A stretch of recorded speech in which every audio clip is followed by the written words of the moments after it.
오늘의 주치 영남대학교 병원 이비인후과 노형균 교수 모셨습니다. 어서 오세요. 안녕하세요. 반갑습니다.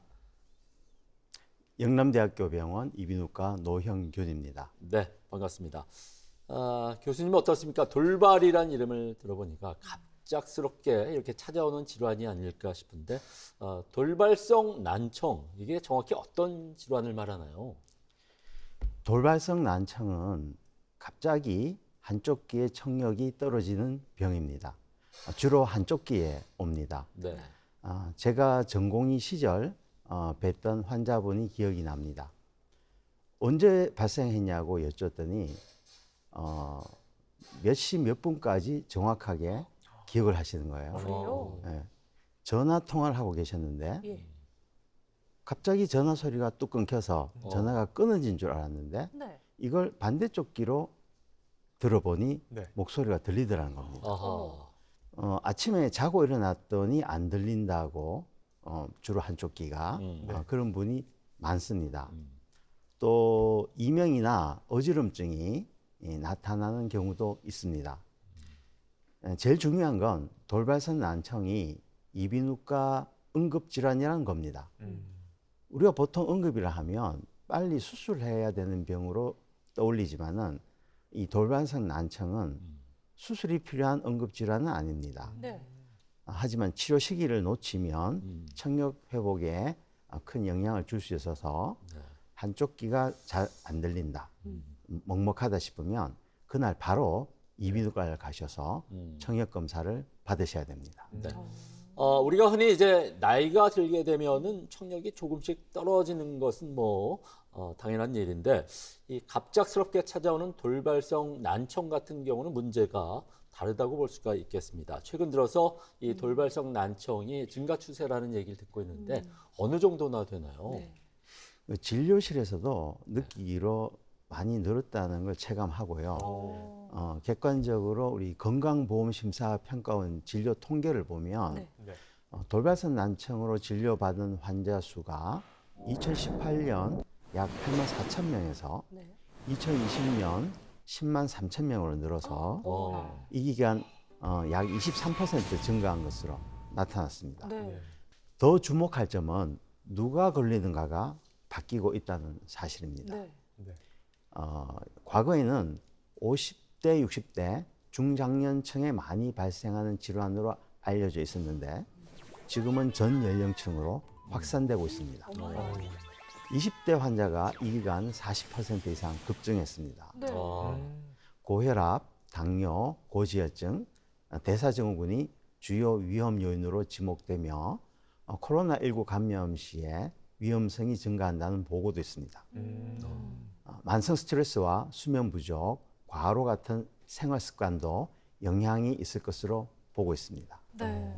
아니, 그러니까요. 지금 말씀하신 이유 중에 사실 그 돌발성 난청에 대해서 가장 많이 떠도는 이야기가 이게 아닌가 싶습니다. 그래요. 코로나19. 이 코로나19 감염이 돌발성 난청을 불러온다는 거. 이게 이제 사실인 거예요?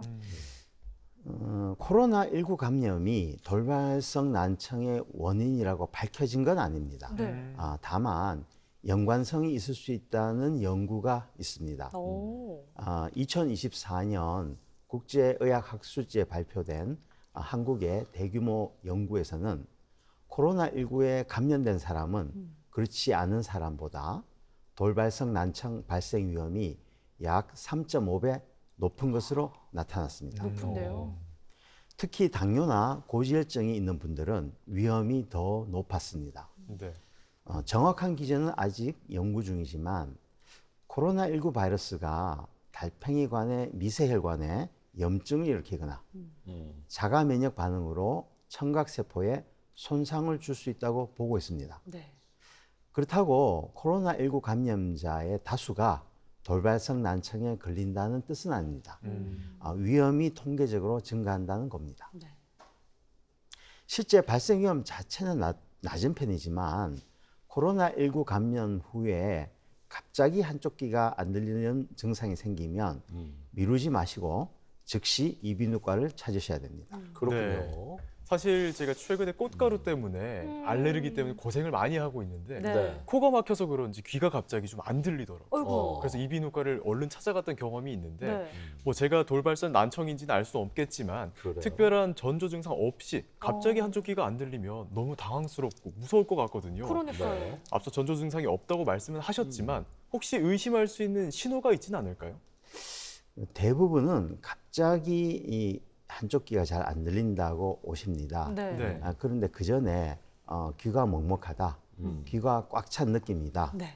뭐 물에 잠겨 있는 느낌이다, 음. 뭐 이런 느낌이 먼저 드는 경우도 있습니다.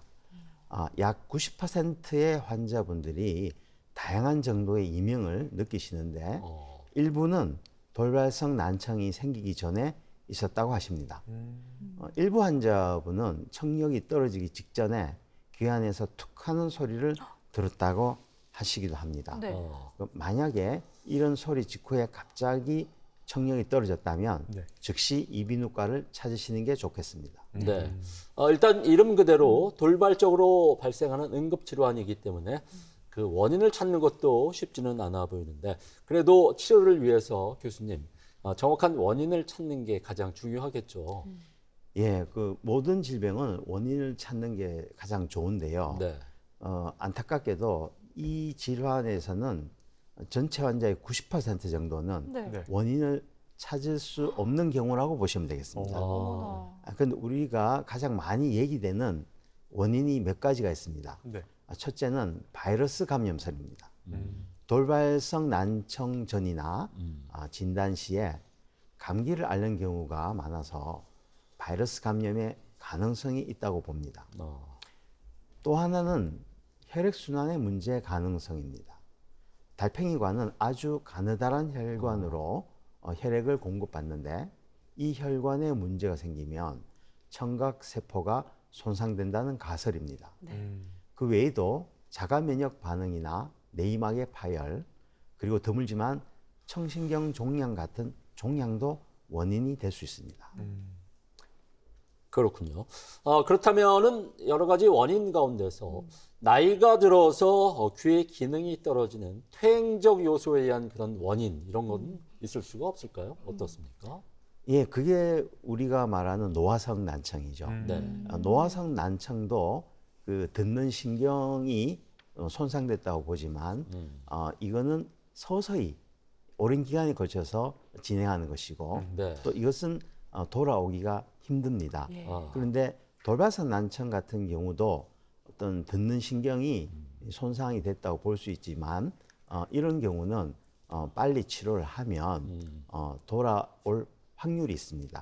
그런 점이 조금 다르다고 봐야겠죠. 예. 네. 그렇군요. 노화성 난청에 비해서 돌발성 난청은 회복될 가능성이 있다. 그런 말씀을 해주셨는데 아무래도 이게 이제 응급질환인 만큼 빠른 진단과 이에 따른 적절한 치료가 참 필요할 것 같은데 예, 돌발성 난청이 의심될 때 어떤 그 검사 과정을 통해서 진단을 내리게 되는지 구체적으로 좀 소개해 주시죠. 네.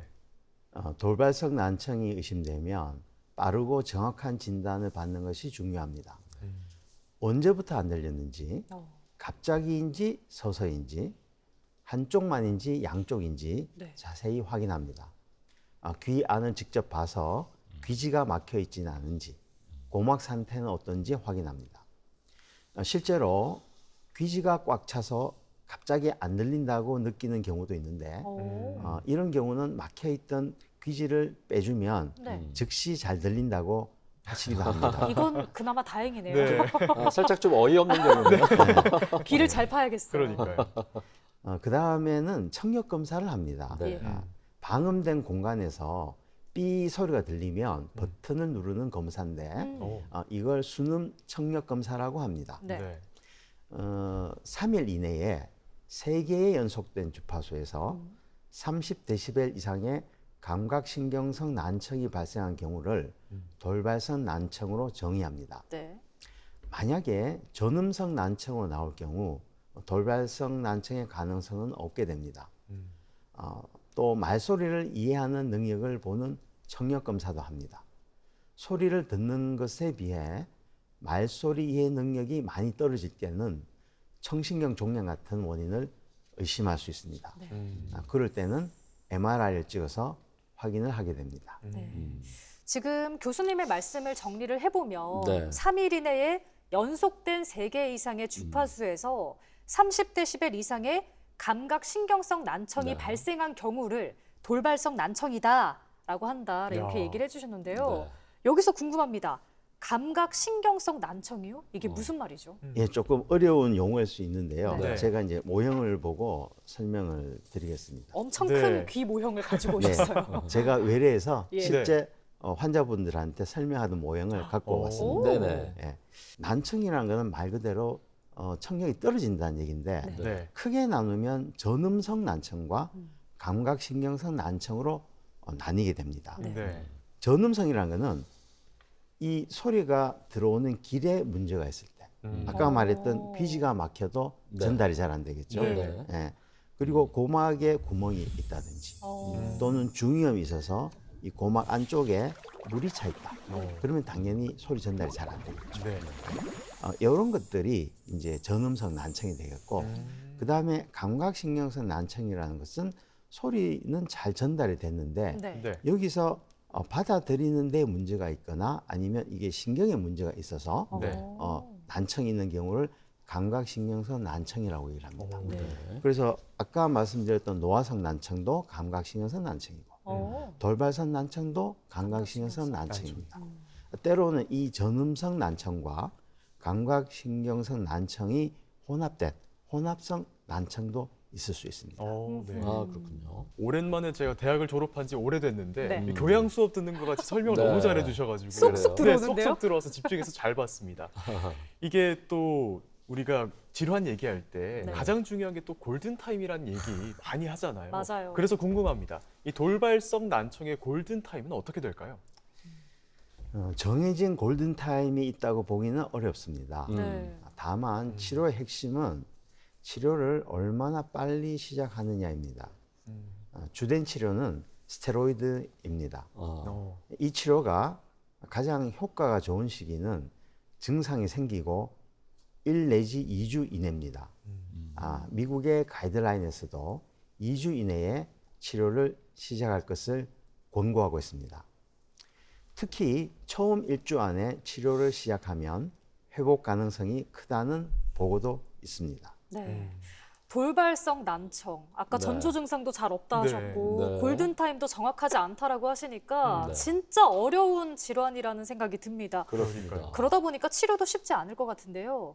돌발성 난청의 치료. 그러면 전반적으로 어떻게 이루어지는지 설명을 좀 해주시죠. 네. 원인을 알 수 있으면 그 원인에 맞춰서 치료를 합니다. 하지만 대부분은 정확한 원인을 찾기가 어렵습니다. 네. 이때 주된 치료는 스테로이드 약물 치료입니다. 스테로이드는 항염증 효과가 강력해서 안쪽 귀와 듣는 신경의 염증을 줄여주는 역할을 한다고 보고 있습니다. 상황에 따라 고압산소 치료를 보조적으로 시행하기도 합니다. 그 외에 혈액순환 개선제나 혈관 확장제, 이뇨제 등을 보조적으로 사용하기도 합니다. 항바이러스제는 특별한 경우가 아니면 권고되지 않습니다. 네, 스테로이드 하면은 뭐 여러분도 잘 아시겠지만은 다른 각종 질환에 거의 뭐 만병통치약처럼 맞습니다. 네. 쓰이고 있는 그런 약제가 아닐까 싶은데 네. 이런 돌발성 난청에도 스테로이드 제제가 광범위하게 쓰이고 있다는 설명인 것 같습니다. 이게 어떤 방식으로 스테로이드 요법이 이루어지나요? 네. 보통은 먹는 약으로 치료를 하게 되는데 이 약은 10일에서 14일 동안 하루 한 번 아침에 복용합니다. 경우에 따라 정맥 주사를 사용하기도 합니다. 다만 스테로이드는 효과가 좋은 만큼 네. 부작용도 있을 수 있습니다. 그렇죠. 대표적인 부작용이 혈당이 올라가는 건데 네. 당뇨가 있으신 분들에게 문제가 될 수 있습니다. 그렇겠네요. 당뇨가 있으면 입원해서 혈당을 조절하면서 이 약을 쓸 수도 있고 네. 또 스테로이드를 고막 안에 직접 주사하는 방법도 있습니다. 이걸 고실내 스테로이드 주입술이라고 하는데요. 이것의 장점은 네. 전신적인 부작용으로부터 자유롭다는 겁니다. 또 스테로이드 얘기를 하셨는데 네. 앞에 보조적 치료 방법으로 고압 산소 치료 말씀을 해주셨었잖아요. 맞아요. 네. 이게 어떤 원리로 우리 청력 회복에 도움을 또 주는 건지, 또 어떤 환자에게 추천을 하는 건지도 좀 궁금합니다. 고압 산소 치료는 돌발성 난청 발생에서 보조적으로 사용될 수 있는 치료입니다. 고압의 산소를 공급해서 귀 안쪽 달팽이관에 산소가 잘 전달되도록 돕는 방법입니다. 초기 2주 이내에 스테로이드 치료와 병행할 수 있습니다. 초기 치료의 회복이 불충분할 때 구제요법으로서 발생 한 달 이내에 시행할 수도 있습니다. 특히 경도 난청보다 중등도 고도로 청력이 떨어진 환자에서 효과가 더 좋습니다. 네. 교수님께서 앞에서 설명을 하실 네. 때 네. 항바이러스제를 특별한 경우가 아니라면 권고하지 않는다 이렇게 네. 얘기를 하셨어요. 그러니까 모든 환자에게 적용되는 건 아닌 것 같은데 설명을 좀 해주시겠어요? 맞습니다. 항바이러스제는 돌발성 난청에서는 모든 환자에게 보편적으로 쓰지는 않습니다. 스테로이드만 쓰는 것과 네. 항바이러스제를 같이 썼을 때 차이가 없기 때문입니다. 다만 귀에 물집이 잡히는 이성 대상포진이나 네. 안면신경마비를 동반하는 램지헌트 증후군 같이 바이러스가 명확한 원인이라면 항바이러스제가 필요합니다. 이런 병도 난청을 동반할 수 있지만 돌발성 난청과는 보통 감별이 됩니다. 또 이제 많은 분들이 궁금해하실 질문을 드려야 될 것 같은데요. 네. 네. 이제 또 치료를 하고 난 후에 예후가 좀 어떻게 될지 궁금하고요. 네. 이게 또 재발 가능성은 없는지 좀 설명해 주시면 좋을 것 같습니다. 그래요. 대부분 환자분들은 치료하고 나면 원래대로 들을 수 있는지 궁금해하십니다. 네. 그러면 저는 이렇게 말씀드립니다. 3분의 1은 거의 정상에 가깝게 회복되고 네. 3분의 1은 부분적으로 회복되고 네. 네. 3분의 1은 안타깝지만 회복을 기대하기 어렵다고 말씀드립니다. 어허. 3개월이 지나면 회복률이 급격하게 떨어집니다. 예. 네. 예후는 청력 손실이 심할수록 청력도 유형에 따라서 어지럼증이 동반된 경우 네. 40세 이상의 성인과 소아에서 예후가 좋지 않을 수 있습니다. 네. 재발은 같은 귀든 반대편이든 드물지만 반복될 경우에는 추가 검사를 해보시기 바랍니다. 그래요. 일단 이렇게 돌발성 난청 같은 경우에는 한 통계적으로 66% 정도의 교수님 네. 말씀에 의하면 그런 회복률을 기대할 수가 있다고 하는군요. 그렇다면 그 돌발성 난청 환자들의 재활과 또 치료 여러 가지 이런 것들은 어떻게 이루어지는지 일상생활 복귀를 위해서 좀 환자들이 어떤 부분을 많이 신경을 쓰면 좋을까요? 돌발성 난청이 갑자기 찾아오지만 치료 이후에 어떻게 관리하느냐가 더 중요할 수 있습니다. 네. 청력이 완전히 회복이 되지 않더라도 보청기나 수술적 치료까지 포함한 청각 재활로 도움을 받을 수 있는 방법이 분명히 있습니다. 네. 또 하나 기억하셔야 할 것은 난청을 오래 방치하면 치매 위험이 높아질 수 있다는 점입니다. 무서운데요? 난청이 있으면 듣는데 더 힘이 들게 되고 네. 사람들과의 대화가 줄어들면서 사회적 고립이나 우울감으로 이어질 수 있기 때문입니다. 돌발성 난청의 경우 대부분 한쪽만 난청이라서 반대편 청력이 정상이면 괜찮겠지 생각하기 쉽지만은 일측성 난청도 양측성 난청보다는 낫지만 치매 위험이 증가합니다. 그래서 단순히 참는 게 아니라 적극적으로 치료하고 보청기 같은 재활을 통해 듣는 기능을 유지하는 것이 중요합니다. 네. 네, 그렇군요. 그 돌발성 난청 환자들의 이제 발생 비율을 보면 아까 앞 서두에서도 20, 30대 젊은 층 환자가 최근에 많이 늘어나고 있다고 말씀을 해주셨는데 네. 젊은 층들의 생활 습관 가운데 뭐 이어폰을 음악 소리를 크게 듣는다거나 뭐 맞아요. 게임을 크게 큰 소리로 듣는다거나 이렇게 시끄러운 소리에 노출되는 거 이런 것도 이 돌발성 난청의 어떤 원인이 될 수가 있을까요? 저는 네. 이게 클 것 같은데요. 네. 저도 하나하나 비수가 꽂히네요. 네. 이게 이제 소음이 네. 직접적인 돌발성 난청의 원인이다라고 보기는 어렵겠지만 네. 네. 이 우리가 소음에 특히 큰 소음에 네. 지속적으로 오래 노출되면 아까 말씀드렸던 달팽이관의 청각 세포가 어느 정도 손상될 수는 있겠죠. 그래서 그런 측면에서 영향을 줄 가능성은 뭐 있다고 볼 수도 있겠습니다. 네. 그런데 직접적인 원인이 된다고 보기는 어렵습니다. 네, 알겠습니다. 그렇군요. 알겠습니다. 자, 이렇게 오늘 돌발성 난청과 관련해서 여러 가지 궁금증을 함께 풀어봤습니다. 끝으로 우리 방송을 보고 계신 시청자분들을 위해서 당부의 말씀을 좀 교수님께서 부탁을 드리겠습니다. 우리의 속기는 작은 혈관으로 연결돼 있어서 당뇨, 고혈압, 고지혈증 같은 전신 혈관 건강에 영향을 민감하게 받습니다. 그래서 귀가 보내는 신호는 몸 전체가 보내는 신호일 수 있습니다. 귀 건강을 지키는 것이 내 몸 전체를 지키는 일이라는 것을 꼭 기억해 주셨으면 좋겠습니다. 네. 이렇게 건강한 청력은 일상의 소중한 소리를 지키는 그런 첫걸음이 될 수가 있겠습니다. 작은 이상도 그냥 여러분 그냥 넘기지 마시고 내 귀의 신호에 항상 귀를 기울이는 자세가 필요할 것 같습니다.